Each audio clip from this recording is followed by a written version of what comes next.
Chemistry का एक अच्छा टॉपिक स्टार्ट कर रहे हैं जिसका नाम है सॉल्यूशन। ठीक है, सॉल्यूशन चैप्टर जो है ये क्लास 12 में पढ़ाया जाता है। ठीक है, जिसमें हम लोग लिक्विड की कुछ प्रॉपर्टीज के बारे में स्टडी करते हैं। सॉल्यूशन जैसे कि नाम से ही पता चल रहा है वो लिक्विड में किसी गैस को, किसी सॉलिड को या दो लिक्विड को मिला करके बनाया गया है। ठीक है, तो टाइप ऑफ सोल्यूशन का अगर हम लोग देखें तो टाइप ऑफ सोल्यूशन जो है वो ये 3 कैटेगरी का ही हो सकता है कि गैस को किसी लिक्विड में मिला दिया गया तो वो भी सोल्यूशन है, लिक्विड को लिक्विड में मिला दिया गया वो भी सोल्यूशन है, और सॉलिड को लिक्विड में मिला दिया गया वो भी सोल्यूशन है। आज हम अब सोल्यूशन किसको बोलते हैं, दिक्कत यहाँ पे ये है कि सर सोल्यूशन किसको बोलते हैं। तो जो पहला हमारा टॉपिक इसमें डिस्कस कर रहे हैं कि ये हमारा एक होमोजीनियस मिक्सचर है। होमोजीनियस मिक्सचर है ऑफ 2 और मोर सब्सटेंस। ठीक है, 2 या 2 से ज्यादा सब्सटेंस का होमोजीनियस मिक्सचर होगा उसको हम क्या बोलते हैं, सॉल्यूशन बोलते हैं। ठीक, अब उसके बाद सॉल्यूशन में हम लोग देखते हैं कि 2 कंपोनेंट होते हैं। सॉल्यूशन 2 कंपोनेंट से मिलकर बनता है, एक होता है सोल्यूट और एक होता है सॉल्वेंट। ठीक है, किसको बोले सोल्यूट, किसको बोले सॉल्वेंट। अब यहाँ पे ये प्रश्न आता है कि सर सोल्यूट किसको बोले और सॉल्वेंट किसको बोले। तो सबसे पहला जो तरीका है वो ये है कि सर सोल्यूट को जब सॉल्वेंट में मिलाया जाएगा, ठीक है, सोल्यूट को जब सॉल्वेंट में मिलाया जा रहा है तो ये बन रहा है सॉल्यूशन।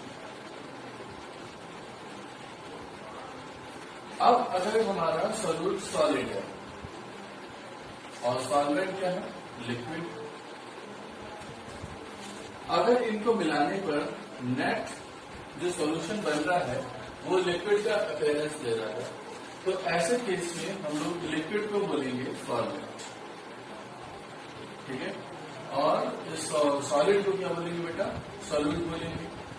जैसे कुछ एग्जांपल ले लेते हैं हम लोग, जैसे ग्लूकोज दिया हमें और उसको पानी में डाला तो हमारा एक लिक्विड सॉल्यूशन बनेगा।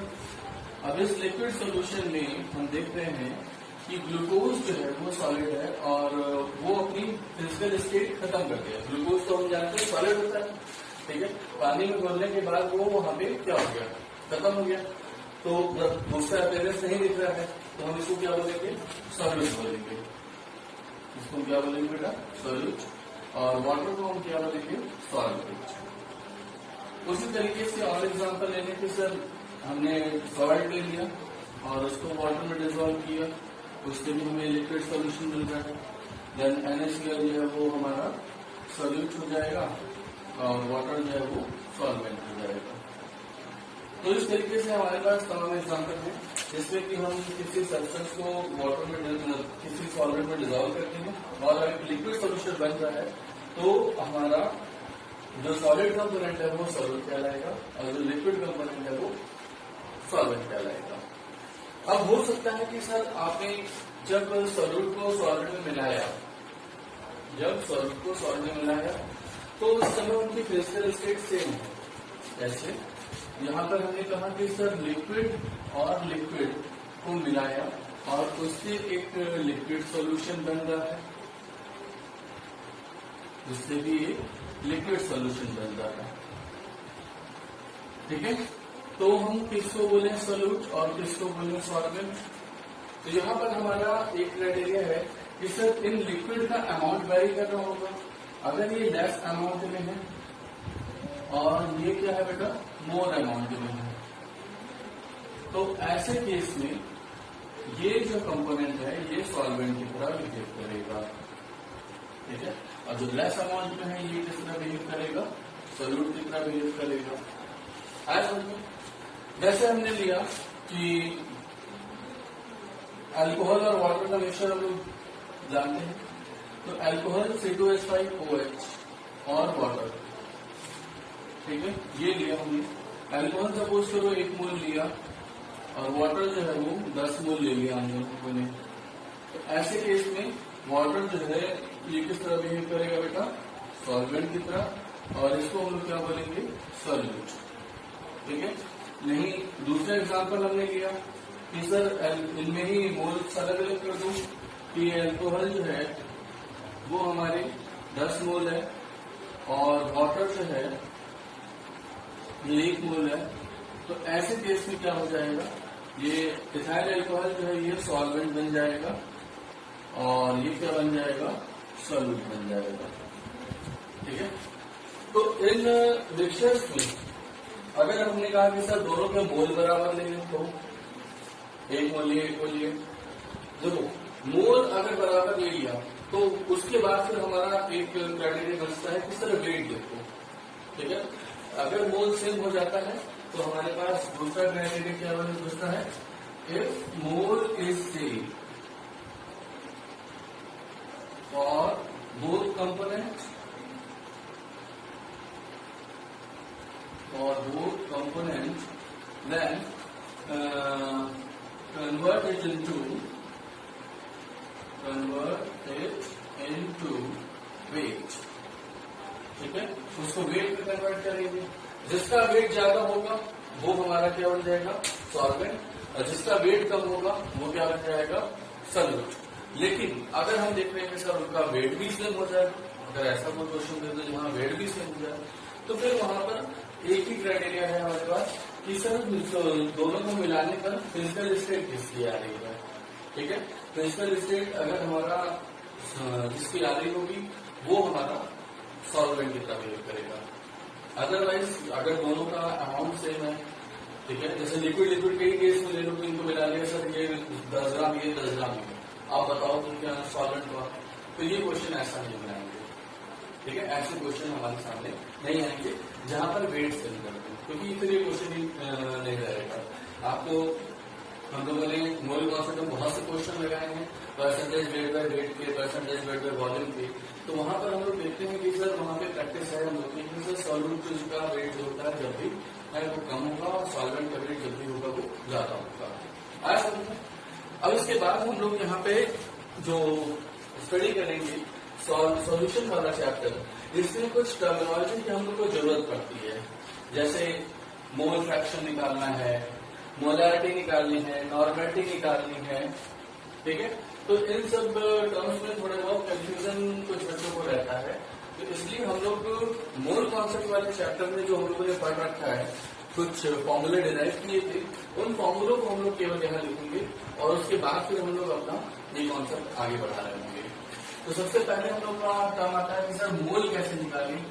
तो अगर हम मोल की बात करते हैं तो हमारे पास कुछ तरीका है कि अगर हम मोल किसका निकाल रहे हैं, ऑफ मॉलिक्यूल,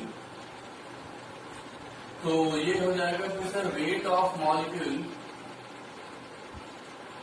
को हम डिवाइड कर देंगे उसकी ग्राम मोलर मास से। ठीक है। अगर एटम होगा तो ग्राम एटॉमिक मास से, कोई आयनिक कंपाउंड हुआ तो ग्राम फॉर्मूला मास से। ठीक है। मैं पूरा लिख देता हूं। अगर ये मॉलिक्यूल की बात की गई तो ये हो गया मोल ऑफ एटम की अगर हम बात करते हैं तो sir weight of atom upon में क्या करेंगे बेटा, ग्राम एटॉमिक मास, मतलब एटॉमिक मास इन ग्राम। एटॉमिक मास जो रखना है वो आपको ग्राम में रखना है, तो उसी को हम लोग क्या बोल रहे हैं, ग्राम एटॉमिक मास। फिर अभी आप इसको समझने के लिए अगर मोल ऑफ आयनिक कंपाउंड कोई है, आयनिक कंपाउंड के लिए हम लोग मोल निकालने जा रहे हैं, तो weight of ionic compound divided by gram formula mass. GFM का मतलब क्या होता है बेटा, इसका फुल फॉर्म मैं लिख देता हूं, ग्राम फॉर्मूला मास। ठीक है। इसका फुल फॉर्म क्या है, ग्राम एटॉमिक मास, और इसको हम लोग बोलेंगे ग्राम मॉलिक्यूलर मास। आया समझ में। तो इस बात को हमें ध्यान रखना है कि सबसे पहला जो तरीका है मोल कैसे निकालते हैं वो चीज हो गई। हो सकता है कि सर मोल निकालने के लिए आपको बाकी टर्म दे दे, वॉल्यूम दे दे, नंबर दे दे, तो उसके लिए एक नेचर में क्या फॉर्मूला बनाते हैं वो मैं लिख देता हूं कि वेट अपॉन में इसका मोलर मास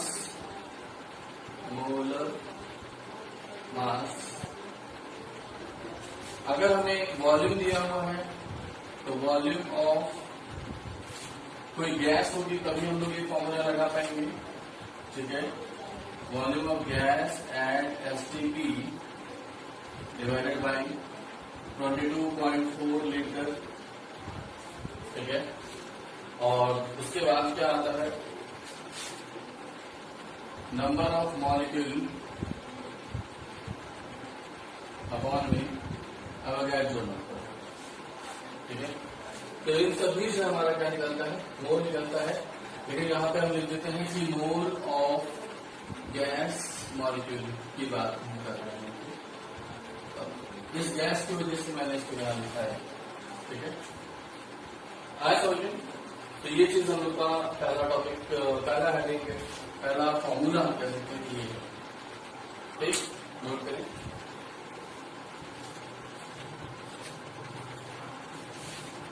एक मोल्स निकालने का जबकि वेट का टर्म दिया हुआ है।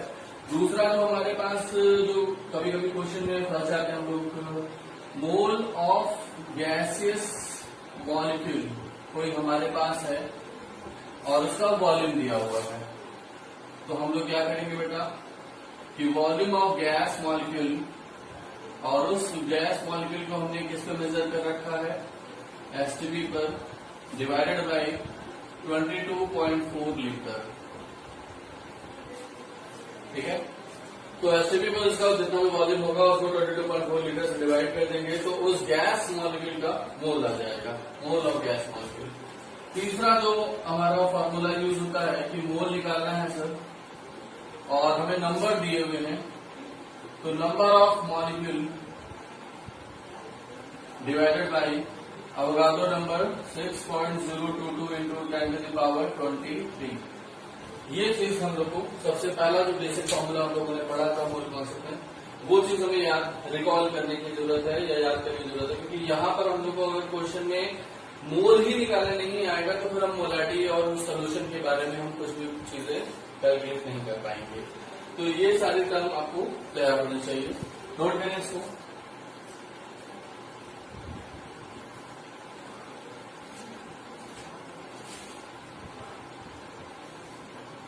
अब इसके बाद हम लोग का नेक्स्ट मोल के बाद आता है मोल फ्रैक्शन।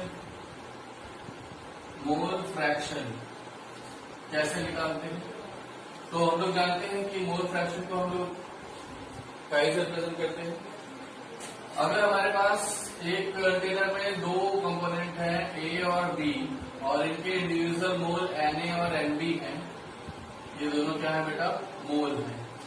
तो मोल फ्रैक्शन अगर हमें ए का निकालना है तो हम लोग क्या करेंगे, एक कंपोनेंट के मोल आउट ऑफ टोटल मोल, यही तो करते आए हैं। अगर मोल फ्रैक्शन बी का निकालना होगा तो हम क्या करेंगे, बी के मोल आउट ऑफ टोटल मोल, ठीक है। ये सभी को याद होगा। और मोल फ्रैक्शन ऑफ ए और मोल फ्रैक्शन ऑफ बी का सम करने पे कितना आ जाता है, 1 आ जाता है। ये भी सबको पता है कि जितने भी कंपोनेंट हैं उन सभी के मोल फ्रैक्शन का सम कितना होगा, 1 होगा। लेकिन एक चीज हम लोग को और याद रखनी है कि मोल फ्रैक्शन का जो रेशियो होता है वो क्या होगा, ये क्वांटिटी अपॉन में ये क्वांटिटी, तो टोटल मोल से टोटल मोल कैंसिल हो जाएंगे, तो क्या बचा Na अपॉन में Nb, बोलो। और Na को खोलोगे तो क्या लिखोगे, वेट ऑफ ए अपॉन में मॉलिक्यूलर वेट ऑफ ए, इसको खोल के क्या लिखोगे, वेट ऑफ बी अपॉन में मॉलिक्यूलर वेट ऑफ बी, ठीक है। तो जो मोल फ्रैक्शन का रेशियो है वो हमें मोलों का रेशियो के बराबर तो डायरेक्टली ले सकते हैं, मोल फ्रैक्शन का रेशियो मोल का रेशियो डायरेक्टली ले सकते हैं, या फिर अगर हमें मॉलिक्यूलर वेट पता है तो हम वेट का भी रेशियो यहां से बता सकते हैं।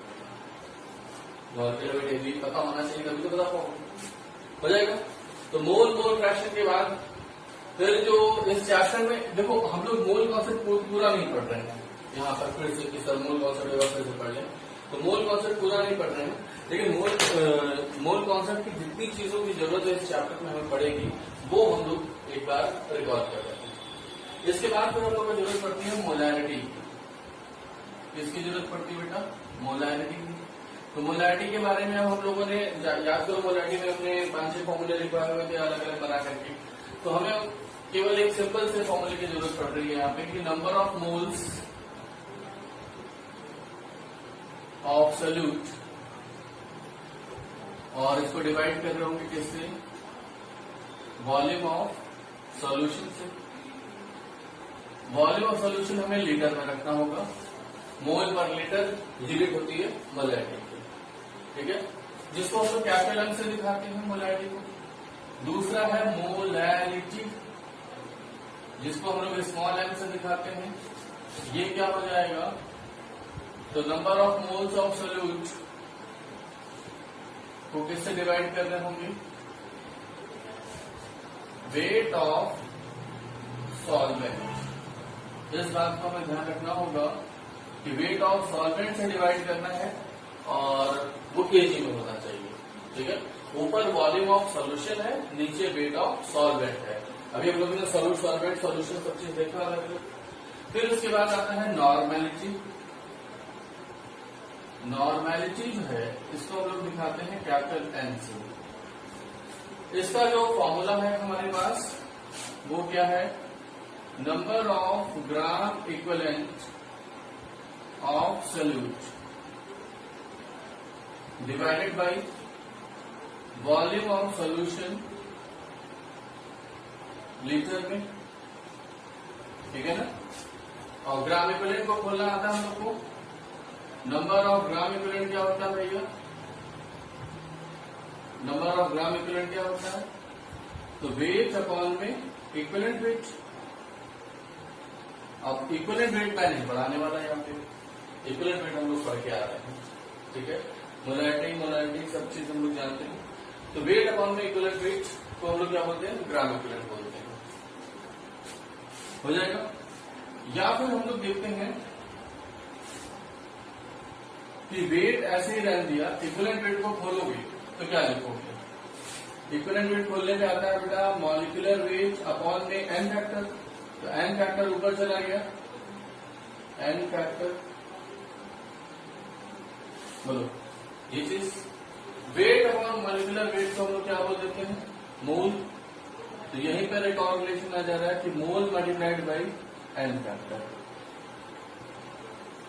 ठीक, मोल मल्टीप्लाइड बाई एन फैक्टर। एक रिलेशन हम लोग जानते हैं कि नॉर्मलिटी इज इक्वल टू क्या होता है? Molarity multiplied by N factor, ठीक। नोट करें तो जल्दी से फटाफट।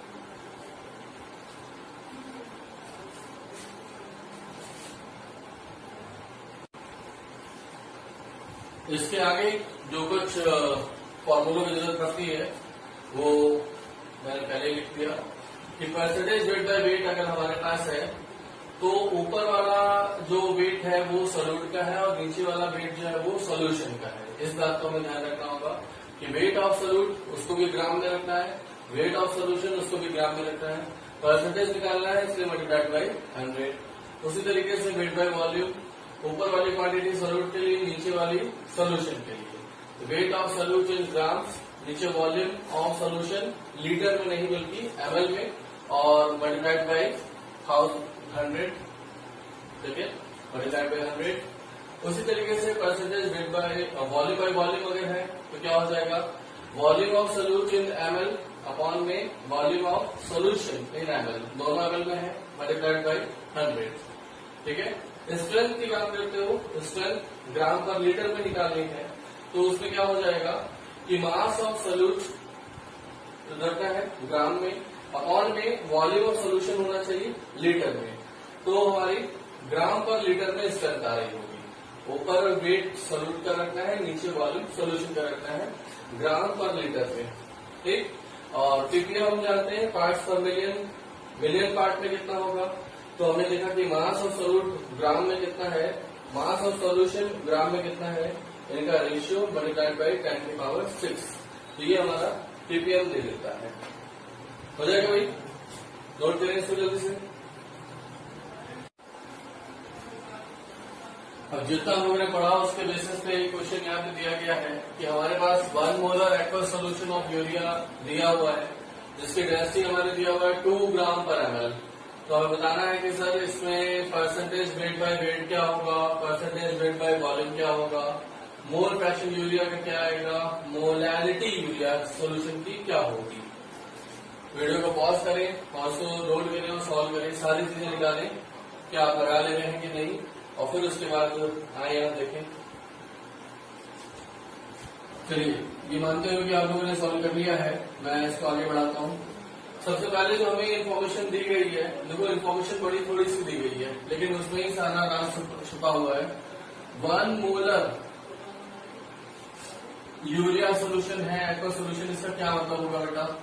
1 आने का मतलब क्या है, मोल्स कितने, हम लोग का जो बाय डेफिनेशन जाए तो number of moles of solute present in 1 litre solution is called molarity. तो यहाँ पर हम लोग को क्या लिखना होगा कि 1 mole of urea is present in out of 1 litre solution. ये चीज हमें सबसे पहले ध्यान रखनी होगी कि 1 मोलर मतलब हो गया कि 1 mole urea present in 1 litre solution.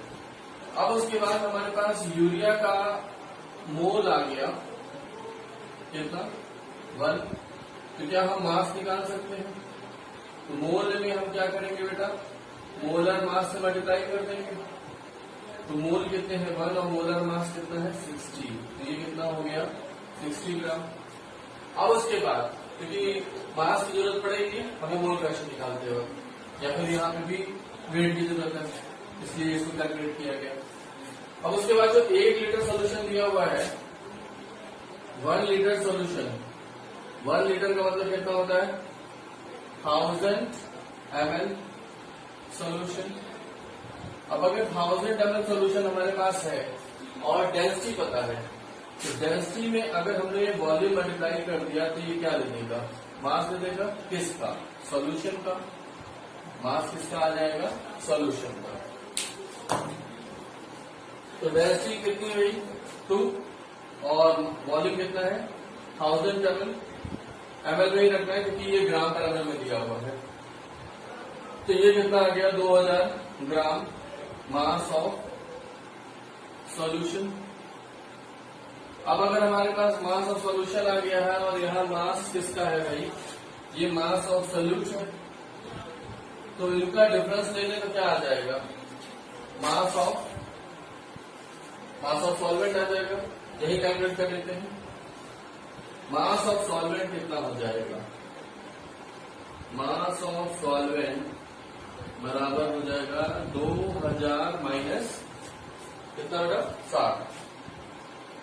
अब 2000 में से 60 घटेगा तो कितना आ जाएगा 1940 ग्राम। बराबर। अब ये मास ऑफ सॉल्वेंट आ गया हमारे पास, तो हम क्या करें, अगला स्टेप हमारा रहेगा कि अब ये दोनों फटाफट कैलकुलेट हो जाएगा, क्योंकि हमें वॉल्यूम ऑफ सॉल्यूशन की जरूरत थी वो भी पता है, वेट ऑफ सॉल्यूशन की जरूरत है वो भी पता है, ठीक है। तो ये दोनों चीज कैलकुलेट हो जाएगी। तो सबसे पहले हम लोग कैलकुलेशन कर लेते हैं परसेंटेज वेट बाय वेट की। तो इसका फॉर्मूला आप लोगों ने लगाया कि वेट ऑफ सॉल्यूट कितना है भाई 60 अपॉन में वेट ऑफ सॉल्यूशन कितना है, वेट ऑफ सॉल्यूशन आया कितना 2000 मल्टीप्लाइड बाय 100। तो 3 0 से 3 0 बटा कितना आया 3% वेट बाय वेट।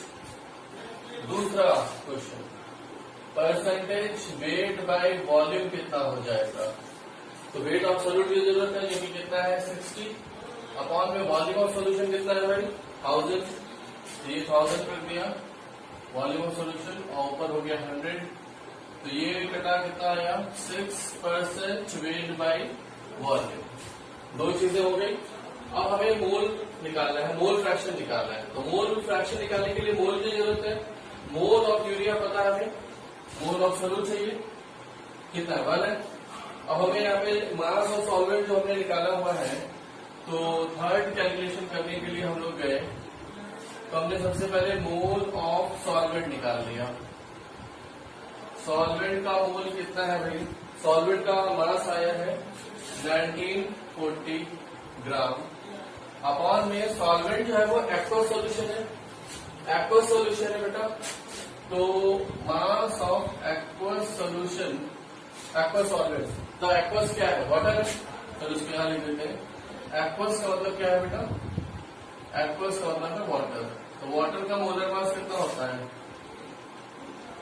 18, तो इसको 18 से डिवाइड कर देंगे, तो ये क्या आ गया, मोल ऑफ सॉल्वेंट आ गया। अब अगर मोल ऑफ सॉल्यूट और मोल ऑफ सॉल्वेंट दोनों पता है तो मोल फ्रैक्शन आ जाएगा। तो यहां पर हो गया मोल फ्रैक्शन ऑफ यूरिया, ये समझ जाओगे ना, मोल फ्रैक्शन ऑफ यूरिया। तो ये मोल ऑफ यूरिया ऊपर लिखेंगे, अपॉन में mole of urea plus mole of water. तो मोल ऑफ यूरिया कितना है 1, अपॉन में मोल ऑफ यूरिया हो गया 1, अपॉन में mole of urea plus mole of water कितने निकले हमारे पास 1940 अपॉन में 18 हो जाएगा। इसको सॉल्व कर देंगे। यार इसके बाद मोलैरिटी की बात करते हैं। चौथा केस जो है वो क्या है, मोलैरिटी। ये कैसे निकालेंगे, मोलैरिटी का फॉर्मूला लिखेंगे कि mole of solute divided by क्या करते हैं, weight of solvent. Weight of solvent रखना है किसने, केजी में, इस बात को ध्यान रखेंगे। तो अब बताइए मास ऑफ, चलिए अब हम लोग इसको आगे बढ़ाते हैं सॉल्यूशन चैप्टर को। यहां पर हम लोगों ने अभी यूनिट्स के बारे में देख लिया कि क्या क्या मेजरिंग फॉर्मूला है हमारे पास, डिफरेंट कॉन्सेप्ट जो हमारे यहाँ पूछे जाते हैं उनसे रिलेटेड, नॉर्मलिटी, मोलैरिटी, ये सारी चीजें। अब हम लोग बात कर रहे हैं टाइप ऑफ सॉल्यूशन की, कि सॉल्यूशन कितने टाइप का हो सकता है।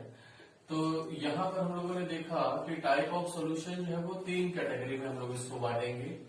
पहला है हमारा गैस इन लिक्विड, इसको डिस्कस करना है हमें। दूसरा है लिक्विड इन लिक्विड, इसको डिस्कस करना है हमें। और तीसरा है solid in liquid, solid in liquid. ये 3 क्राइटेरिया है हमारे, एक एक हेडिंग को हम लोग को इस चैप्टर में डिस्कस करना है। सबसे पहले हेडिंग हम लोगों ने देखा कि गैस इन लिक्विड क्या होगा, ठीक है, गैस इन लिक्विड क्या होता है। तो अगर हम किसी गैस को किसी लिक्विड में डिसॉल्व करते हैं तो there is an equilibrium between undissolved gas और गैस लिक्विड सॉल्यूशन में। गैस लिक्विड सॉल्यूशन जो है इसमें एक इक्विलिब्रियम आता है, ठीक है। अब यहाँ पे हम लोग को थोड़ा सा नॉलेज अपने इक्विलिब्रियम वाले चैप्टर की यहाँ लगानी है कि जब किसी गैस को किसी लिक्विड में डिसॉल्व करते हैं तो ये रिएक्शन पाई गई कि ये एक्सोथर्मिक रिएक्शन होती है, इट इज एक्सोथर्मिक रिएक्शन, ठीक है। अब एक्सोथर्मिक है तो डेल्टा एच की वैल्यू क्या आएगी बेटा, नेगेटिव। डेल्टा एच की वैल्यू क्या आएगी, नेगेटिव। अब अगर हम आपसे पूछें कि सर अगर टेम्परेचर हमने बढ़ाया, याद करो हम लोगों ने क्या पढ़ा था कि एक्सोथर्मिक रिएक्शन के लिए अगर हम टेम्परेचर बढ़ाते हैं तो एक्सोथर्मिक रिएक्शन को टेम्परेचर हीट की रिक्वायरमेंट है या नहीं है, तो आंसर है नहीं है।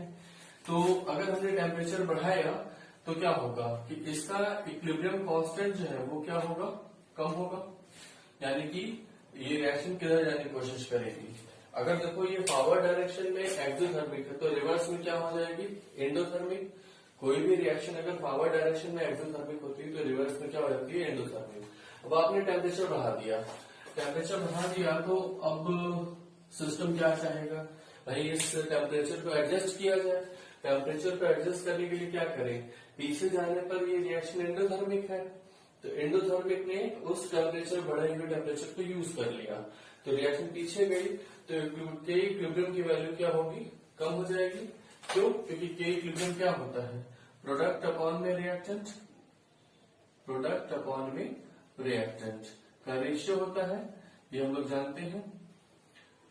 प्रोडक्ट की कंसेंट्रेशन अपॉन में रिएक्टेंट की कंसेंट्रेशन। अगर रिएक्शन पीछे जाने लगी, रिएक्शन शिफ्ट हो रही है इन बैकवर्ड डायरेक्शन, तो ऐसे केस में क्या होगा, प्रोडक्ट बढ़ेगा या रिएक्टेंट बढ़ेगा, और रिएक्टेंट बढ़ रहा है और प्रोडक्ट क्या हो रहा है, कम हो रहा है। तो के इक्विलिब्रियम की वैल्यू क्या होने लगी, कम होने लगी। आया समझ में? तो के इक्विलिब्रियम की वैल्यू कम होने लगी। अगर हमने कहा कि सर टेम्परेचर जो है बढ़ाने की जगह हमने कम कर दिया, तो एक्सोथर्मिक रिएक्शन फॉरवर्ड डायरेक्शन में हीट उसको क्या नहीं चाहिए, रिवर्स डायरेक्शन के लिए हीट चाहिए। अगर आपने टेम्परेचर कम किया तो उस टेम्परेचर को बढ़ाने की कोशिश करेगा, तो ये रिएक्शन उस तरफ जाएगा जहां जाने से कुछ हीट प्रोड्यूस हो जिससे टेम्परेचर बढ़ जाए। यानी कि के इक्विलिब्रियम की वैल्यू अब यहां से क्या हो जाएगी बेटा, बढ़ेगी, क्योंकि रिएक्शन शिफ्ट हो रही है कहां पे, रिएक्शन शिफ्ट हो रही है, reaction shift in forward direction. आया समझ में? तो ये रिएक्शन फॉरवर्ड डायरेक्शन में शिफ्ट हो रही है। तो यहां से हम लोगों ने टेम्परेचर का इफेक्ट देखा कि जब भी किसी गैस को लिक्विड में डिसॉल्व करते हैं तो उसके ऊपर टेम्परेचर का क्या इफेक्ट आता है। आया समझ में? टेम्परेचर का क्या इफेक्ट आता है, नोट करें इसको। अब बात करते हैं इफेक्ट ऑफ प्रेशर की, इफेक्ट ऑफ प्रेशर। तो अगर हमने देखा बेटा कि गैस और लिक्विड रिएक्टेंट साइड का वॉल्यूम और इस सॉल्यूशन का वॉल्यूम, इसको हमने इनिशियल वॉल्यूम कहा और इसको फाइनल वॉल्यूम कहा। अगर आपसे पूछा जाए कि वॉल्यूम इनिशियल ज्यादा है या वॉल्यूम फाइनल ज्यादा है, बताएं कौन सा ज्यादा है, वॉल्यूम इनिशियल या फिर वॉल्यूम फाइनल। तो हम देख रहे हैं कि सर गैस जो है, अगर अकेली गैस है तो गैस का वॉल्यूम तो ज्यादा ही होगा, और उस गैस को जब लिक्विड में डिसॉल्व कर दिए तो अपने आप में उसका वॉल्यूम क्या हो जाएगा, कम हो जाएगा। तो यहां पर हम देख रहे हैं कि सर रिएक्टेंट साइड पे वॉल्यूम ज्यादा है और प्रोडक्ट साइड पे वॉल्यूम कम है। तो अगर हमने प्रेशर बढ़ाया, if pressure increases, so pressure is inversely proportional to volume at constant temperature. According to Boyle's law, at constant temperature, pressure is inversely proportional to volume. तो अगर आपने प्रेशर बढ़ाया तो क्या होगा, वॉल्यूम कम होगा। अब वॉल्यूम किधर कम है, फॉरवर्ड डायरेक्शन में जाने पर या रिवर्स डायरेक्शन में जाने पर। तो हम देखते हैं कि यहाँ वॉल्यूम ज्यादा है और यहाँ वॉल्यूम कम है। तो अगर आपने प्रेशर बढ़ाया तो रिएक्शन उस तरफ जहां जा रही है जहां पे वॉल्यूम कम हो रहा है। तो reaction shift in forward direction. आया समझ में? रिएक्शन फॉरवर्ड डायरेक्शन में जा रही है। और अगर हमने कहा कि इफ प्रेशर डिक्रीजेस, मतलब वॉल्यूम इंक्रीजेस, वॉल्यूम इंक्रीजेस कब हो रहा है, जब पीछे जा रहे हैं, तो reaction shift in backward direction. तो ऐसे केस में रिएक्शन बैकवर्ड डायरेक्शन में जाएगी।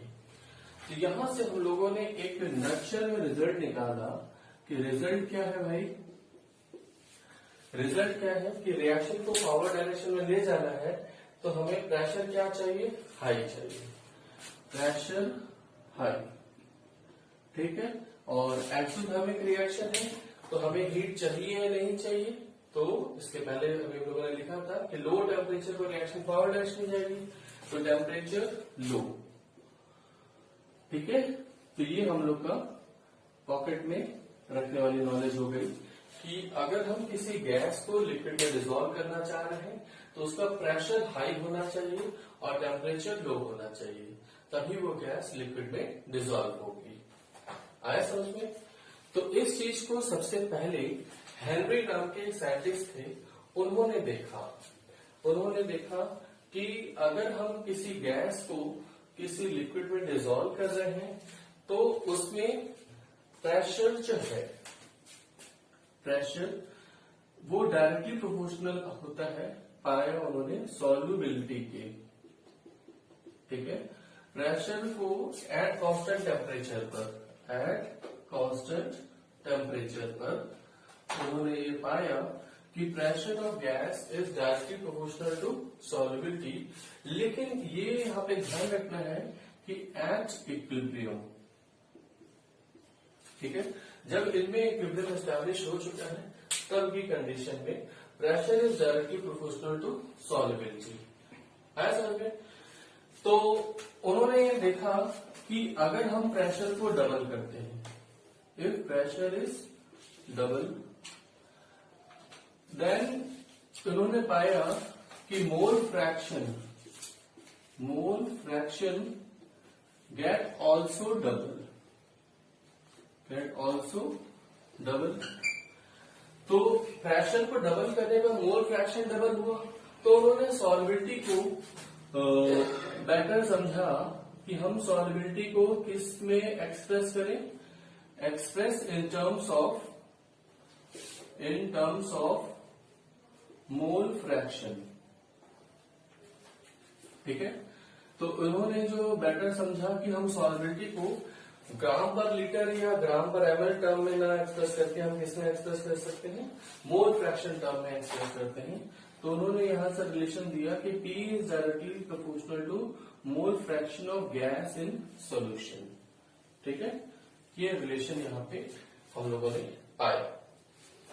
अब उसके बाद इसका प्रैक्टिकल एप्लीकेशन भी हमारे पास है। जैसे हम देखते हैं कि इस समय गर्मियां आ गई हैं तो हम लोग कोल्ड ड्रिंक पीना शुरू कर देते हैं। तो कोल्ड ड्रिंक हम लोग को अच्छी क्यों लगती है बताए? फ्रीजीनेस की वजह से।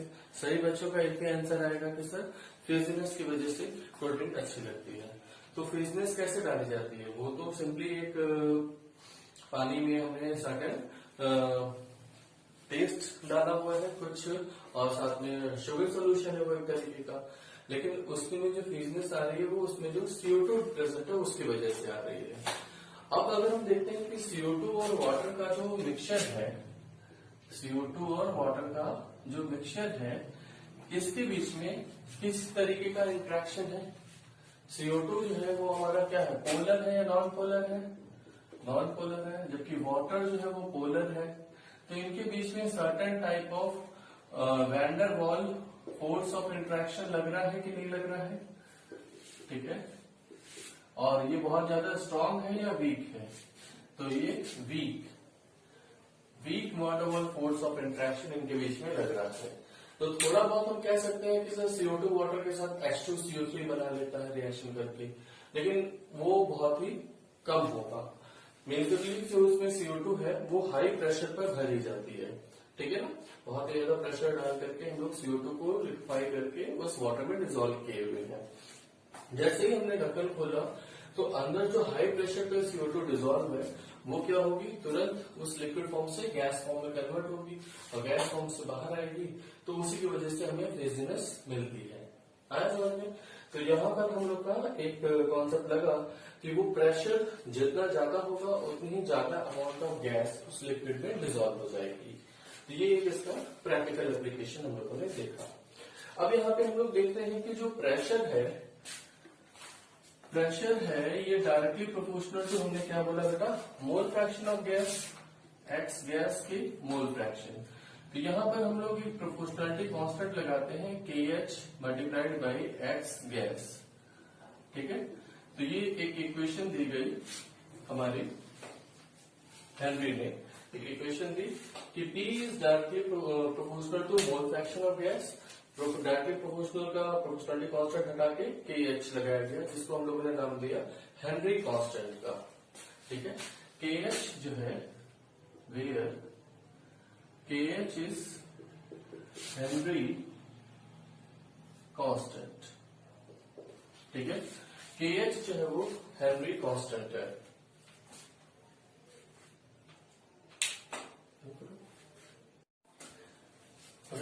तो P बराबर हमारे पास रिलेशन आया KH multiplied by x gas, जहां पर KH हम लोग का क्या निकला बेटा, इंक्रीज कांस्टेंट। अब हम लोग यहां से ग्राफ बनाते हैं y is equal to M X plus C से। ठीक है, तो प्रेशर एक्सिस y एक्सिस पे हमने रखा प्रेशर, x एक्सिस पे रखा मोल fraction of gas.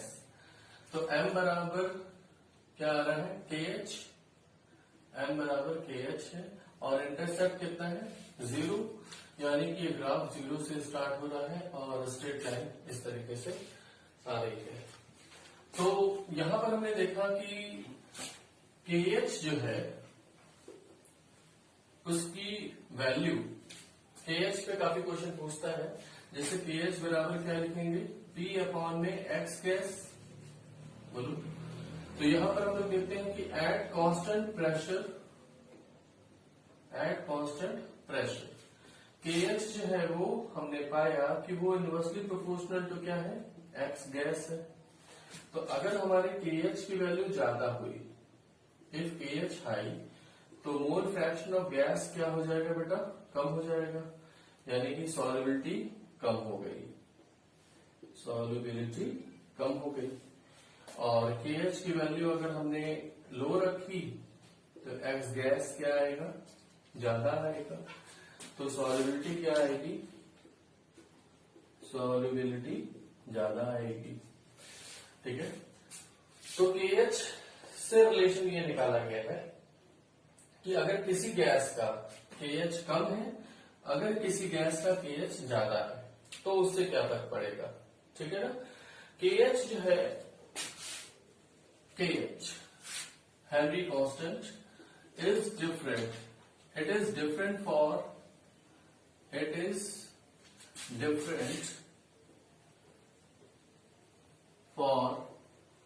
different gas।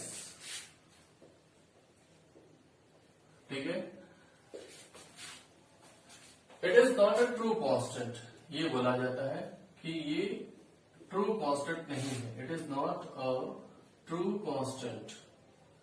क्यों, क्योंकि किसी गैस के लिए अगर आप kh की वैल्यू डिफाइन कर रहे हैं तो एक पर्टिकुलर टेम्परेचर पर उस गैस के लिए उस kh की वैल्यू डिफाइन की गई है, और अगर आपने टेम्परेचर में चेंज लाया तो kh की वैल्यू में भी क्या आएगा, चेंज आ जाएगा। ठीक है ना, तो it's value get change bye changing temperature for a given gas। ठीक है, एक गिवन गैस के लिए भी अगर हम लोग देखते हैं तो इसकी वैल्यू जो है वो चेंज कर जाती है बाय चेंजिंग टेम्परेचर, तो ये ट्रू कांस्टेंट नहीं है। ठीक है, यहां तक हम लोग का हो गया। अब उसके बाद हम लोग देखते हैं कि लिमिटेशन इसकी कुछ है, जो हेनरी लॉ हम लोग लगा रहे हैं इसकी कुछ लिमिटेशन है। अब लिमिटेशन क्या है, पहला लिमिटेशन ये है कि sir gas should not react chemically with solvent molecule. ठीक है, सॉल्वेंट मॉलिक्यूल के साथ किसी तरीके का कोई केमिकल रिएक्शन नहीं होना चाहिए। CO2 वाटर में हम लोग का H2CO3 बना है, लेकिन वो बहुत ही माइन्यूट अमाउंट में बना है, वो टूट भी जाता है। ठीक है, तो इसलिए प्रेशर जैसे ही वेरिएशन आएगा तो वो टूट भी जाएगा, तो इसलिए हमारा वहां पे फर्क नहीं पड़ता। लेकिन यहाँ पे हम लोग जैसे देख रहे हैं कि अमोनिया को अगर हमने वाटर में डिजोल्व करने की कोशिश की तो ये तुरंत ही क्या बना देता है बेटा, NH4OH, तो ये बन जाता है। तो इस वजह से हमारा इस रिएक्शन सिस्टम के लिए हेनरी लॉ अगर आप अप्लाई करते हैं तो वो उससे सही रिजल्ट नहीं मिलेगा। ठीक है, तो इस बात को हमें ध्यान रखना है कि गैस का उस सॉल्वेंट के साथ कोई केमिकल रिएक्शन नहीं होना चाहिए। दूसरी क्या कंडीशन है कि टेम्परेचर जो है, टेम्परेचर हमने कहा कि लो रखना है, तो temperature is not very low. ठीक है, बहुत ही ज्यादा लो टेम्परेचर अगर आप कर दें तो उससे भी हमारा रिएक्शन मतलब ये जो कॉन्सेप्ट है वो डेविएट होता है सॉल्युबिलिटी। तीसरा जो है सबसे इंपॉर्टेंट क्या है कि प्रेशर की वैल्यू हमने कहा कि हाई होनी चाहिए, तो pressure should not very high, pressure should not very high. क्यों, ऐसा क्यों भाई? ठीक है, प्रेशर की वैल्यू अगर हमने बहुत ज्यादा कर दी, ठीक है ना, बहुत ज्यादा कर दी, तो ये ग्राफ जो है वो जो सीधे दिख रहा है वो सीधे नहीं रहेगा, बल्कि ये क्या होगा, हल्का सा ऊपर की ओर बेंड करना शुरू कर देगा। तो जो हमारा रिलेशन है कि P equal to KH multiplied by x, वो तभी है जब ग्राफ स्ट्रेट लाइन है। और अगर आपने हाई प्रेशर पर देखा कि KH की वैल्यू ही ऊपर की ओर शिफ्ट होने लग रही है, तो यानी कि ये रिलेशन वैलिड नहीं रहेगा। तो गैस की कोई केमिकल रिएक्शन नहीं होनी चाहिए, टेम्परेचर हमारा बहुत कम नहीं होना चाहिए, प्रेशर की वैल्यू बहुत ज्यादा नहीं होनी चाहिए। तो इन तमाम कंडीशंस को हमें ध्यान में रखना है, फिर हम लोग हेनरी लॉ अप्लाई कर पाते हैं। अब इतनी चीजें हम लोगों ने सीख ली सर, अब हेनरी लॉ क्या है ये भी लिखवा दें।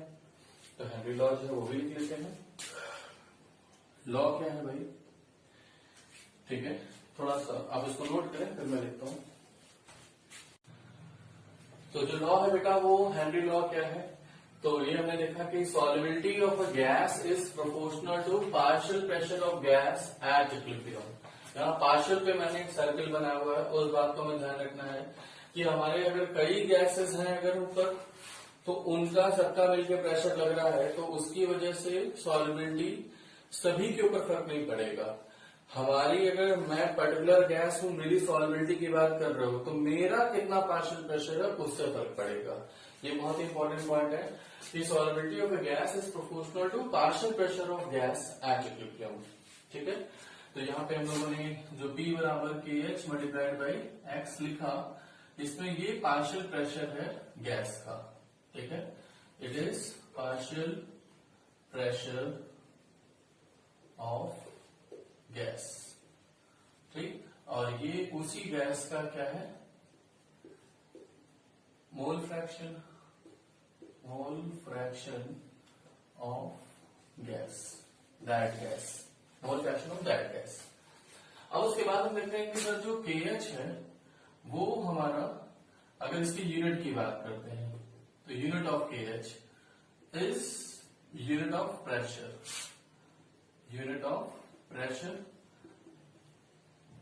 क्यों, ऐसा क्यों सर? और प्रेशर की यूनिट हम लोग किस में लेते हैं, ATM में लेते हैं या फिर बार में ले रहे होंगे। ठीक है ना, तो unit of KH is unit of pressure होता है, और प्रेशर की यूनिट ATM या बार में लेते हैं। ऐसा क्यों? क्योंकि mole fraction of gas is unitless, mole fraction मोलों का फ्रैक्शन है, फ्रैक्शन की कोई यूनिट नहीं होती। लेकिन अगर हमने कहा कि इसको हमने सॉल्युबिलिटी को एक्सप्रेस कर रहे हैं ग्राम पर लीटर में, मोल फ्रैक्शन के टर्म में नहीं रिप्रेजेंट कर रहे हैं, वो ग्राम पर लीटर में है, तो उस केस में KH की वैल्यू में भी, यूनिट में भी यहाँ पर चेंज आ जाएगा। ठीक है, लेकिन इन जनरल हम लोग इसको किस में लेते हैं, मोल फ्रैक्शन के टर्म में लेते हैं, तो ये क्या होगा, यूनिटलेस होगा, मोल फ्रैक्शन यूनिटलेस होगा। तो KH की जो यूनिट आएगी वो यूनिट ऑफ प्रेशर होगी। यहाँ पे हम लोगों ने देखा कि अभी P बराबर KH multiplied by x gas था, तो हमने देखा कि सर अगर कांस्टेंट प्रेशर कर दिया तो हमने चेंज देख लिया कि KH की वैल्यू बढ़ाने पर x की वैल्यू क्या होगी, कम होगी। At constant pressure KH multiplied by x gas बराबर कांस्टेंट बोल रहे हैं अगर हम इसको, तो इसका मतलब क्या हुआ कि इफ KH इंक्रीजेस तो एक्स गैस क्या होगा, डिक्रीज कर रहा होगा। एक केस तो ये बना। अब अगर हम कहते हैं कि सर अगर हमने टेम्परेचर बढ़ाया, इफ टेम्परेचर इंक्रीजेस, ठीक है, तो यहां पर हम लोग को एक बात ध्यान रखना है, ये वेरी इंपॉर्टेंट पॉइंट है कि अगर हमने टेम्परेचर बढ़ाया तो KH की जो वैल्यू है ये इंक्रीज करती है, KH वैल्यू इंक्रीज करेगी, और KH वैल्यू अगर इंक्रीज कर रही होगी तो सॉल्युबिलिटी क्या होगी बेटा, सॉल्युबिलिटी डिक्रीज कर रही होगी। तो यही रीजन है कि अगर हमें हाई टेम्परेचर जैसे ही करते हैं तो तुरंत जो रिएक्शन है वो पीछे जाने लगती है, यानी सॉलिबिलिटी जो है वो क्या हो जाती है, कम हो जाती है। तो इस बात का हमें ध्यान रखना है। हो जाएगा, नोट करें।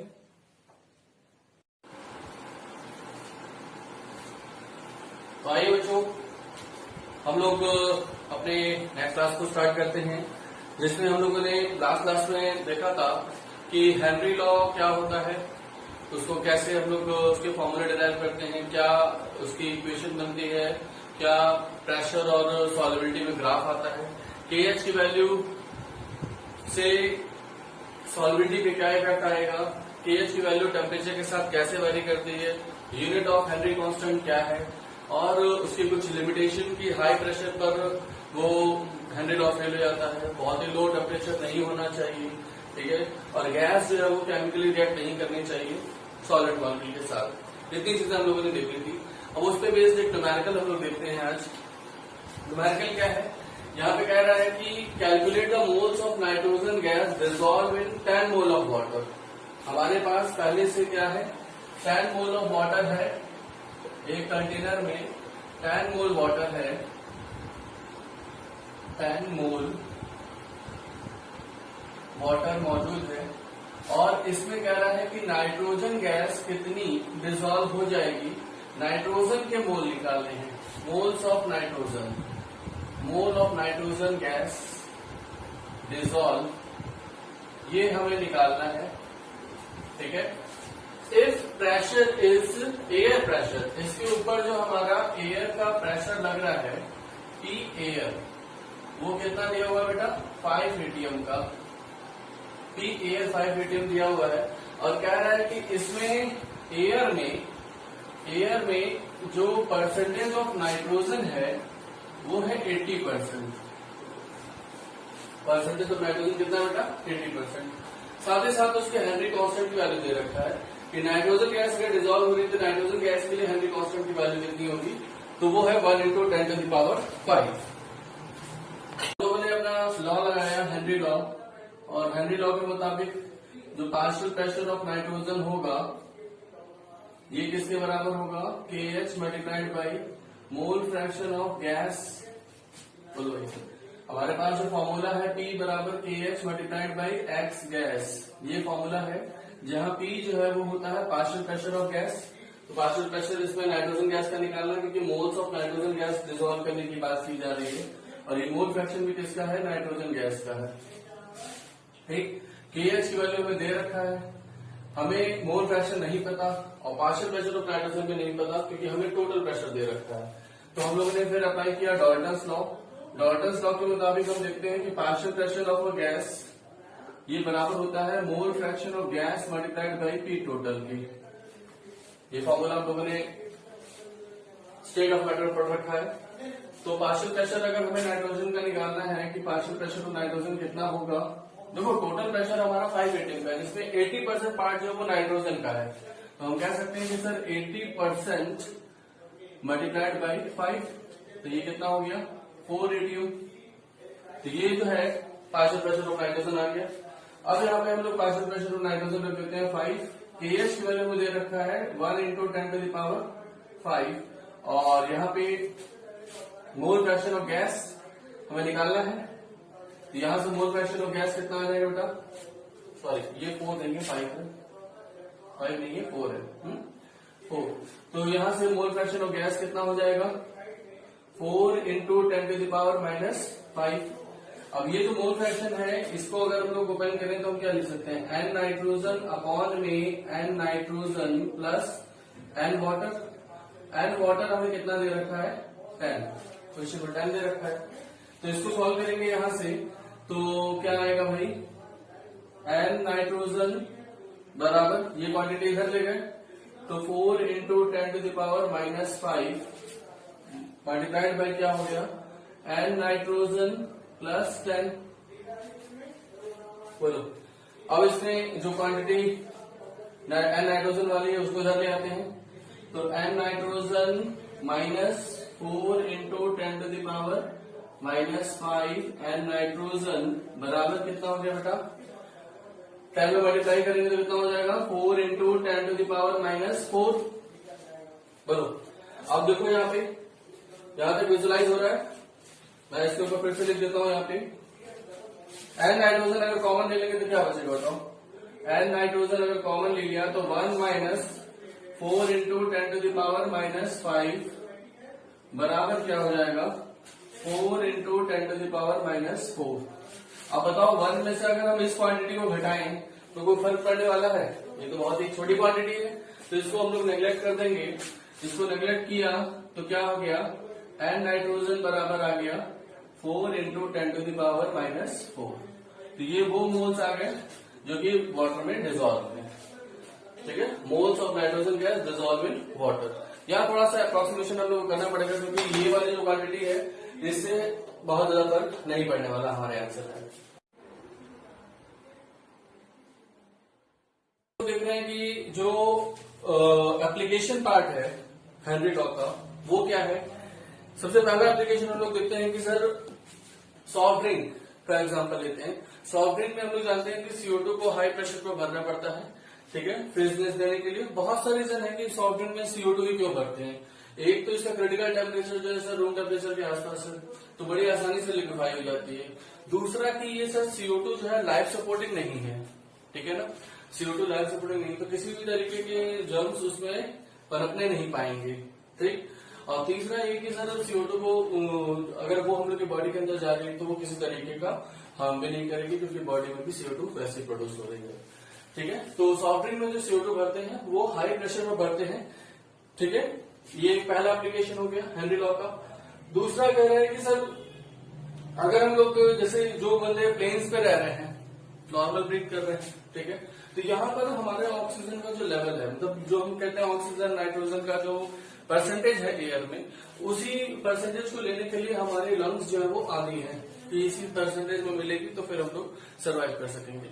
लेकिन जैसे ही हम हाई एल्टीट्यूड पे जाते हैं, ठीक है, तो वहां पर ऑक्सीजन की मतलब एयर का प्रेशर ही कम हो जाता है। तो एयर का प्रेशर कम हुआ क्यों? क्योंकि वहां पे गैसेस का अमाउंट भी कम है। तो जैसे ही हमारे ऑक्सीजन का अमाउंट वहां पे कम होगा तो ऑक्सीजन का जो पार्शियल प्रेशर है वो भी क्या हो जाएगा, कम हो जाएगा। तो जो हम लोग इनहेल कर रहे हैं सर ऑक्सीजन, उसमें ऑक्सीजन का अमाउंट भी हमारी बॉडी में क्या जा रहा है, कम जा रहा है, जिसकी वजह से जो हम लोग को नाक से खून बहना, सर में दर्द होना, ये तमाम बीमारियां वहां पे होने लगती हैं। जो बंदे नॉर्मली प्लेन्स पे रहते हैं वो अगर हिल्स पे जा रहे हैं तो उनके साथ ही प्रॉब्लम आती है। जो हिल्स पे ही रहते हैं उनको तो बचपन से ही आ गई है। ठीक है, उनके ब्लड में जो तुम्हारे WBC RBC ये सब जो है वो सब जो है काफी ज्यादा रहती है, तो उनको उतनी प्रॉब्लम नहीं होती। लेकिन जो बंदा नॉर्मल पेन पे है वो जब जाता है वहां पे तो उसको अक्सर ये दिक्कत आती है, क्योंकि उसके ब्लड के लेवल, ब्लड में O2 की जो अमाउंट है वो क्या हो जाता है, कम हो जाता है। तो ये है कि at high altitude partial pressure of oxygen is less which lead to low concentration of O2 in blood. ठीक है, which causes symptom of anoxia. तो ये आपको एनॉक्सिया वर्ड यहाँ पे तैयार करना है। ठीक है, थोड़ा सा ये मेडिकल वाले जो है उनको तो एनॉक्सिया वर्ड बायोलॉजी में पढ़े हुए हैं, लेकिन इंजीनियरिंग वाले जो है उनके लिए थोड़ा सा टर्म ये याद करने वाला हो जाएगा। तो एनॉक्सिया ये एक होता है जिसमें कि हेडेक होने लगता है, सर में दर्द होने लगता है, ठीक है, और नेजल ब्लीडिंग वगैरह ये सब उसके सिम्टम है, ये सब होने लगेगा। फिर उसके बाद तीसरा एप्लीकेशन इसका क्या है कि जैसे हम लोग के जो समुद्री गोताखोर होते हैं जिसको स्कूबा डाइवर्स बोलते हैं, तो ये जो है जब ये नॉर्मली अगर एयर अपनी भर के गए समुद्र के नीचे, तो जैसे जैसे नीचे जाते जाते हैं तो वाटर का जो प्रेशर है वो बढ़ता जाता है। ठीक है, उनके ऊपर जितना लेवल ऑफ वाटर है वो बढ़ता जाता है, तो जिसकी वजह से जो उनके ब्लड के अंदर जो नॉर्मल अगर मान लो वो ब्रीथ कर रहे हैं, नॉर्मल सिलेंडर में एयर भरी गई है, ठीक है, तो उसमें जो ऑक्सीजन नाइट्रोजन है उनका अमाउंट जो भी है, तो ऑक्सीजन तो बॉडी यूज कर लेगी, लेकिन नाइट्रोजन जो है वो हम जो यूज नहीं करते हैं, बॉडी हमारी उसको यूज नहीं करती है।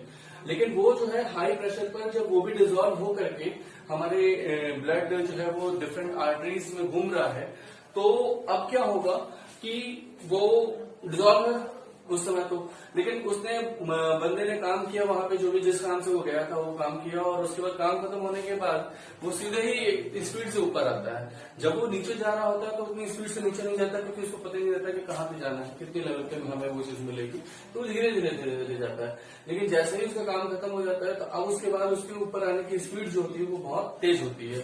तो उसकी वजह से जो प्रेशर डिफरेंस आता है उसकी बॉडी पे, वो बहुत ज्यादा तेजी से प्रेशर डिफरेंस आता है। तो जो डिजोल्व नाइट्रोजन थी, जो उसके ब्लड में डिजोल्व थी, वो एक बबल के फॉर्म में कन्वर्ट हो जाती है, और वो बबल के फॉर्म में कन्वर्ट होकर के जब आर्टरीज में वो घूम रहा है, वो बबल घूम रहा है, तो कहीं ना कहीं वो आर्टरीज का साइज एक जैसा नहीं होता, वो कहीं थिक होती है, कहीं ज्यादा चौड़ी होती है। तो उस वजह से क्या हो जाता है कि वो कभी कभी वो ब्लॉकेज हो जाता है, वहां पे जाके वो बबल्स फंस गए, तो जिसकी वजह से उस पर्टिकुलर ऑर्गन को या उस पर्टिकुलर एरिया में ब्लड की सप्लाई में थोड़ा सा फर्क पड़ता है। तो इस वजह से हमारे रेडिश हो जाती है स्किन उस जगह की, या फिर हम लोग देखते हैं कि कभी कभी ये हार्ट में भी हो जाती है प्रॉब्लम, या ब्रेन में हो जाती है प्रॉब्लम। तो इस वजह से हम देखते हैं कि सर आपका जो लेवल ऑफ ऑक्सीजन कंटेंट है वो बदल जाता है। अगर मान लो कभी कभी इससे हार्ट अटैक भी आ जाता है और पेशेंट मर भी जाता है, वो बंदा मर भी जाता है। तो इसी डिजीज को हम लोग नाम देते हैं बेंस डिजीज का, BENDS, बेंस डिजीज नाम देते हैं, ठीक है। तो ये न होने पाए टू अवॉइड बेंट, ठीक है, हम लोग नॉर्मल एयर जो है वो सिलेंडर में नहीं भरते हैं, बल्कि हम क्या भरते हैं, नाइट्रोजन, ऑक्सीजन और हीलियम का मिक्सचर भरते हैं। हीलियम से उसको, इस मिक्सचर को, नाइट्रोजन ऑक्सीजन के मिक्सचर को डाइल्यूट किया जाता है। 11.7% के लगभग हीलियम मिलाई जाती है। नाइट्रोजन ऑक्सीजन जो है वो 56.2 और 32.1 के रेशियो में रहते हैं, मतलब इतने परसेंटेज में रहते हैं। अब बच्चों के साथ दिक्कत ये आती है कि नाइट्रोजन ऑक्सीजन हीलियम ये सब तो तैयार हो गया, अब उसके बाद सर ये परसेंटेज भी तैयार करनी है, बड़ा बड़ा काम हो गया। तो ऐसा नहीं है, हिंट देता हूं मैं आपको। जैसे अगर मान लो कि नाइट्रोजन का मॉलिक्यूलर वेट कितना होता है, 28 का डबल करो तो कितना हो गया, अप्रोक्सीमेटली 56 तक पहुंच गया। 0.2 नहीं है, कोई बात नहीं, 56 तक पहुंच गए, ऐसा ऑप्शन एक ही बनाएगा। ऑक्सीजन का मॉलिक्यूलर वेट कितना होता है, 32, तो ये यही हो गया। अब इन दोनों को घटा लो तो 11.7% के लगभग जो है वो 11% के रेंज में आपकी हीलियम होती है। आज हो गया। तो ये कुछ एप्लीकेशन पार्ट है, एप्लीकेशन पार्ट भी इंपॉर्टेंट है। देखो gas and liquid type of solution जो है ये एक अच्छा क्वेश्चन बनाता है, और इसमें हम लोगों ने कई चीजें पढ़ ली। इन सभी पॉइंट्स को अगर हम अच्छे से तैयार रखते हैं तो चाहे कोई भी लेवल का एग्जाम हो वो हम इस कॉन्सेप्ट से बीट कर सकते हैं। आज बेटा नोट कीजिए इसको। अब देखिए यहाँ पे एक क्वेश्चन बनाया गया कि ये हमारे पास हो गया कि there are 4 type of colligative property, relative lowering in vapour pressure, elevation in boiling point, depression in freezing point और ऑस्मोटिक प्रेशर। ये 4 हुए कॉलिगेटिव प्रॉपर्टी। अब आपसे हमने क्वेश्चन बनाया कि which of them is colligative property, ठीक है। तो पहला ऑप्शन है लोअरिंग इन वेपर प्रेशर, दूसरा है बॉइलिंग पॉइंट, तीसरा है फ्रीजिंग पॉइंट, चौथा है ऑस्मोसिस। बताएं जरा इनमें से कॉलिगेटिव प्रॉपर्टी कौन सी है, कर लिया सबने। अब आप बताओ कि lowering in vapour pressure colligative property है या यहाँ पे जो लिखा हुआ है relative lowering in vapour pressure. किसी भी क्वांटिटी को डायरेक्टली हमने मेजर किया तो उसी के बारे में, और उसमें ही हमने लगा लिया कि उसको रिलेट करते हुए मेजर किया। इन दोनों में एक टर्म का डिफरेंस आ रहा है रिलेटिव, तो क्या एग्जैक्टली वही चीज निकल के आ रही है, डिफरेंट है। अभी क्या है ये चीज हम लोग को मुद्दा नहीं है, यहाँ हेडिंग जो है वो हम लोग क्लैरिफाई कर रहे हैं। तो lowering in vapour pressure is not colligative property, colligative property is relative lowering in vapour pressure, ठीक है। उसी तरीके से अगर मैं कहूँ कि बॉइलिंग पॉइंट, तो बॉइलिंग पॉइंट जो है वो कॉलिगेटिव प्रॉपर्टी नहीं है। एलिवेशन इन बॉइलिंग पॉइंट कितना हुआ है वो कॉलिगेटिव प्रॉपर्टी है। अगर मैं फ्रीजिंग पॉइंट को लूँ कि फ्रीजिंग पॉइंट कॉलिगेटिव प्रॉपर्टी है तो ये भी नहीं है। फ्रीजिंग पॉइंट में कितना कमी आई है sir, depression in freezing point is colligative property. फिर मैं कहूँ कि सर ऑस्मोसिस कॉलिगेटिव प्रॉपर्टी है तो ये भी नहीं है सर। ऑस्मोटिक प्रेशर कितना है वो कॉलिगेटिव प्रॉपर्टी है, ठीक। पहले तो हमें ये चारों तैयार होना चाहिए कि सर इन चारों में क्या लिखा गया है, कौन कौन सी कॉलिगेटिव प्रॉपर्टी है। उसके लिए मैंने क्वेश्चन करा दिया कि आपको इन टर्म्स में थोड़ा सा डिफरेंस पता चले कि क्या है। नोट कीजिए इसको। तो यहां तक हम लोगों ने देख लिया बेटा कि कॉलिगेटिव प्रॉपर्टीज क्या होती हैं, मतलब हमारा solid and liquid type of solution के लिए ये कॉलिगेटिव प्रॉपर्टीज की जानकारी रखना पहले बहुत ज्यादा जरूरी है। अब यहाँ पे हम देख रहे हैं कि सर ये जो कॉलिगेटिव प्रॉपर्टीज हैं, जैसा कि मैंने देखा कि ये सर हमारा किस पे डिपेंड कर रही हैं? नेचर पे सॉल्यूट के डिपेंड नहीं कर रही हैं, नेचर ऑफ सॉल्वेंट पे डिपेंड कर रही हैं। ठीक, लेकिन साथ ही साथ हम देखेंगे कि सॉल्यूट के टाइप, ठीक है, और उसका अमाउंट क्या है, इससे फर्क पड़ेगा। ठीक है, सॉल्यूट का अमाउंट कितना है, ज्यादा है कम है, उससे फर्क पड़ेगा। ठीक है, सॉल्यूट का टाइप बोलने का क्या मतलब है? सॉल्यूट का टाइप का मतलब यही है कि सर अगर वो हमारा इलेक्ट्रोलाइट है या नॉन इलेक्ट्रोलाइट है, मतलब कि वो कोई ऐसा सब्सटेंस है जो कि जाके पानी में टूट जाता है तो और ज्यादा आयन दे देगा। अगर मान लो कि हमने 1 मोल यूरिया लिया, तो उसको पानी में डिजोल्व करोगे जब, तो वो 1 मोल यूरिया उसमें यूरिया के फॉर्म में ही रहेगा, वो टूटेगा नहीं। लेकिन हमने 1 मोल NaCl डाला, तो 1 मोल NaCl जब उसमें जा रहा है तो वो टूटेगा 1 मोल Na में और 1 मोल Cl में, तो कितने मोल हो गए? 2 मोल हो गए। तो वहां जो है सॉल्यूट का टाइप जो है वो डिसाइड करेगा कि सर यूरिया का एक ऐसा नेचर है जो कि टूटेगा नहीं, ठीक है, लेकिन NaCl एक ऐसा है जो कि टूट जाता है। इसी तरीके से एक एग्जांपल है एसिटिक एसिड का, जिसका फॉर्मूला क्या होता है बेटा? CH3COOH acetic acid. ये अगर हम देख रहे हैं कि अगर हमारा पानी सॉल्वेंट है तो उसका बिहेवियर अलग है, लेकिन अगर बेंजीन सॉल्वेंट हुआ तो उसका बिहेवियर अलग हो जाता है। एक में ये डाइमर फॉर्मेशन में आता है, ठीक है, और एक में ये डिसोसिएट कर रहा होगा।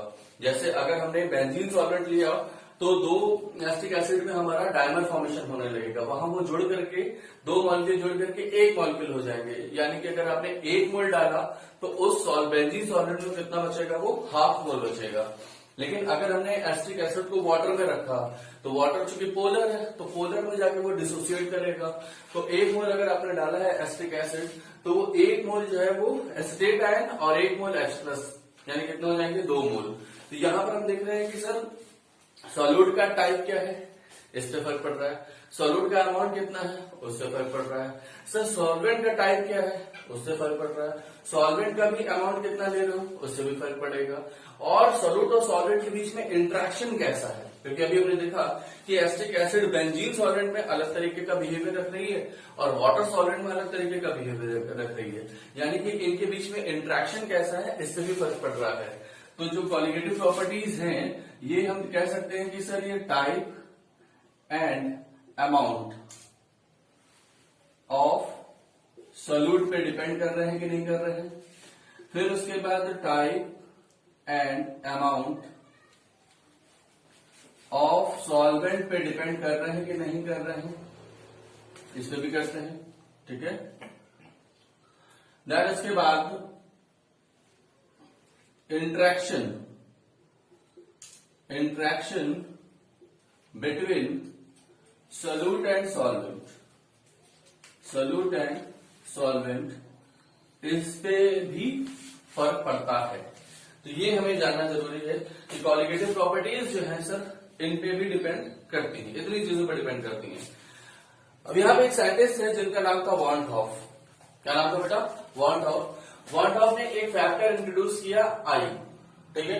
इन्होंने कहा कि सर आपकी जो ऑब्जर्व्ड वैल्यू है, जैसे अगर मान लो कि यूरिया की बात कर रहे हैं, हमने थ्योरेटिकली जो हमने फॉर्मूला सारा पढ़ लेंगे तो हम लोग यूरिया का 1 मोल लेकर के जो वैल्यू निकाला, मान लो हमने किसी elevation in boiling point, depression in freezing point, चारों क्वालिटेटिव प्रॉपर्टी में से कोई भी सॉल्व किया, उसकी एक वैल्यू निकाली, ठीक है ना। थ्योरेटिकली हम उसको लैब में ले जाएं और एक्सपेरिमेंट करें तो वहां से जो रिजल्ट आएगा और यहाँ जो रिजल्ट आएगा दोनों सेम आएगा। क्यों? क्योंकि सर यूरिया जो है वो किसी तरीके का बिहेवियर में चेंज नहीं शो करता, वो डिसोसिएट एसोसिएट नहीं करता है। लेकिन अगर मान लो कि हमने NaCl पे एक्सपेरिमेंट किया, एसिटिक एसिड पे एक्सपेरिमेंट किया, ठीक है, या कोई भी और सॉल्ट ले सकते हैं जिसमें हमें नंबर ऑफ आयन ज्यादा मिल रहे हैं, जितना हमने 1 मोल में लेके चल रहे हो उससे ज्यादा, क्योंकि सॉल्ट तो हमेशा ही टूटने की टेंडेंसी रखेगा, या कोई ऐसा कंपाउंड है जो कि डिसोसिएट या एसोसिएट करने की टेंडेंसी रख रहा है, तो वहां पर एक्सपेरिमेंटल वैल्यू और ऑब्जर्व वैल्यू में हमेशा ही फर्क मिलेगा। आपको हमेशा ही क्या मिलेगा? फर्क मिलेगा।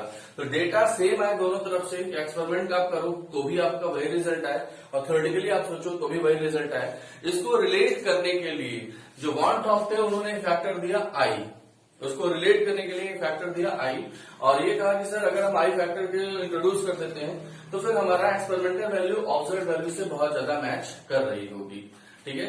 अब ये कैसे इन्होंने फैक्टर इंट्रोड्यूस किया इसको देखते हैं। जैसे अगर मान लो कि हमारे पास हमारे पास डिसोसिएट कर रहा है। फॉर डिसोसिएशन की अगर मैं बात करूं कि हमारे पास AN था, ठीक है, A के N मॉलिक्यूल N एटम जुड़े हुए हैं और ये पानी में डाला गया और ये टूटा Na में, ठीक है। इसका मतलब समझ में आ रहा है? जैसे A2 है वो टूट करके 2A बना दिया, ठीक है। तो इस तरीके से हम कह रहे हैं कि ये डिसोसिएट किया कि नहीं किया। तो अगर हम इसकी स्टोइकियोमेट्री लिखें तो इसकी 1 है और इसकी कितनी है, N है। यानी कि हम ऑन पेपर कह सकते हैं कि जब सर इसका 1 मोल डिसोसिएट करता है तो इसके कितने मोल प्रोड्यूस होते हैं बेटा, N मोल प्रोड्यूस होते हैं, ठीक है। इस स्टोइकियोमेट्री को हमने मोल के टर्म में लिखा तो हम कह सकते हैं कि 1 मोल अगर हम इसका लेंगे सर तो इसके कितने मिलेंगे, N मोल मिलेंगे, ठीक है।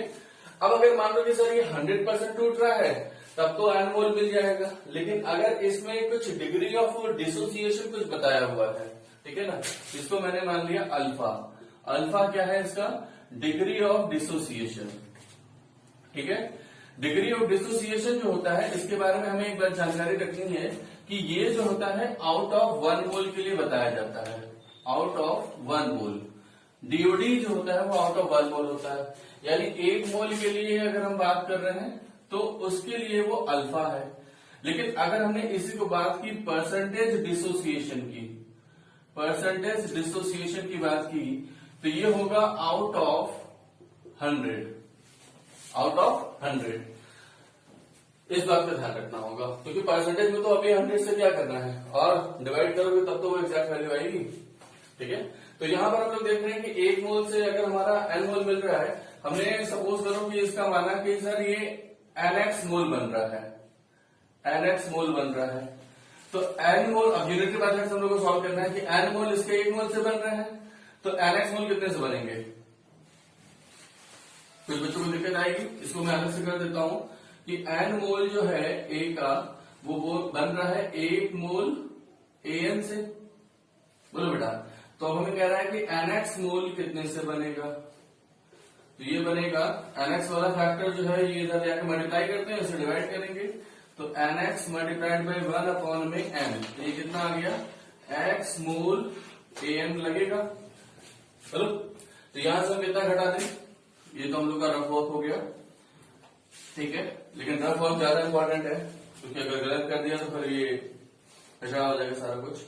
तो N मोल जो है वो 1 मोल से बन रहे हैं तो NX कितने से बनेगा, X से। तो यहां से X घटा दें X मोल तो बचा कितना, 1 माइनस X मोल बचा कि नहीं बचा, 1 माइनस X मोल लेफ्ट, यहां लेफ्ट लिख दूं मैं, बोलो भाई। ये इतना क्या है, ये बना है, ठीक है, और ये इतना क्या है, ये बचा है, ठीक। अब अगर हम टोटल मोल की बात करेंगे, टोटल मोल कितने हो गए, टोटल मोल हो गए सर आपके 1 माइनस एक्स प्लस NX। इसको हम रीअरेंज करके लिखें कि हम इसको लिख दिए कि 1 प्लस NX माइनस एक्स और x कॉमन ले लो इसमें से, तो 1 प्लस एक्स N माइनस 1 लिख सकते हैं कि नहीं लिख सकते, बोलो बेटा। तो ये जो आ गए, ये आ गए आपके मोल, टोटल मोल। लेकिन ये टोटल मोल जो है वो आपने सोचा जो था, आपने क्या सोचा था कि हम Na का 1 मोल डाल करके एक्सपेरिमेंट कर रहे हैं सर, यही सोचा था ना कि आपने जो एक्सपेरिमेंट करने के लिए आपने Na का लिया, 1 मोल लिया और 1 मोल डाल करके आपने सोचा कि भाई हम चलो एलिवेशन में, boiling point, depression, freezing point कुछ भी मेजर करते हैं। लेकिन वो जा करके कितना हो गया, इतने मोल हो गए, टोटल मोल जो दिख रहे हैं सर इतने हो गए।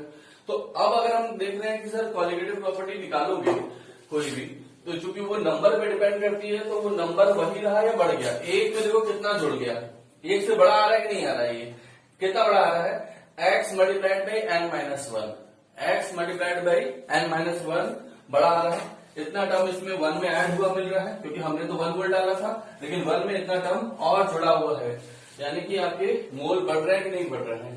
तो यही फैक्टर जो है आई, इन्होंने बताया कि सर आपका जो ऑब्जर्व, ये कौन सी वैल्यू है बेटा, आप अगर आपने एक्सपेरिमेंट कर रहे हो तो ये ऑब्जर्व वैल्यू होगी, ठीक है, ऑब्जर्व वैल्यू है। और ये आपकी क्या है, थ्योरेटिकल वैल्यू है। तो आई तो इन्होंने कहा कि सर ऑब्जर्व वैल्यू जो है वो लिखो और थ्योरेटिकल वैल्यू जो है वो लिखो और इसको डिवाइड कर दो, तो इसका रेशियो होगा। इसका क्या होगा बेटा? रेशियो है आई। वॉन टॉप ने कहा कि सर आई जो है ऑब्जर्व वैल्यू और थ्योरेटिकल वैल्यू का क्या होगा? रेशियो होगा। तो ऑब्जर्व वैल्यू कितनी आ गई बताओ? ऑब्जर्व वैल्यू आ गई 1 plus x multiplied by n minus 1, ठीक है ना। और यहां पर थ्योरेटिकल वैल्यू कितनी है? थ्योरेटिकल वैल्यू है 1। तो यहां से हम लोग ने आई का फॉर्मूला निकाल लिया कि 1 plus x multiplied by n minus 1, ठीक है। जहां पर सर x क्या है? x है डिग्री ऑफ डिसोसिएशन। क्या है बेटा? Degree of dissociation. n क्या है? n है number of moles of product form.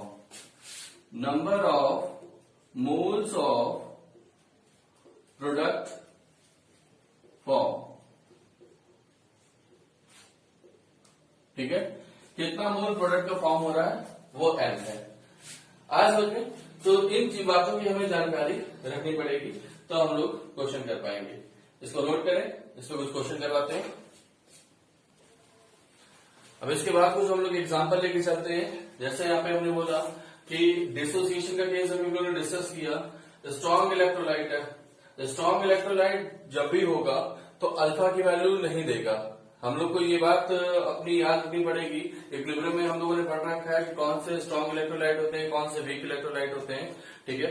तो इस बात की हमें जानकारी रखनी होगी, तभी हम लोग ये सब क्वेश्चन कर पाएंगे। तो यहाँ पर हम लोग देख रहे हैं कि स्ट्रॉन्ग इलेक्ट्रोलाइट के लिए अल्फा की वैल्यू हम लोग 1 लेते हैं, या परसेंटेज में अगर बोलोगे तो ये 100% टूट रहे होंगे, ठीक है ना। तो आई का जो फॉर्मूला है उसमें अल्फा की वैल्यू कितना रख दिया? 1। तो 1 प्लस एन माइनस 1, यानी 1 माइनस 1 प्लस 1 कैंसिल, तो आई बराबर कितना आ गया? एन आ गया। आई बराबर कितना आ गया? एन आ गया। तो इस बेसिस पे हम लोगों ने कुछ एग्जांपल्स किए।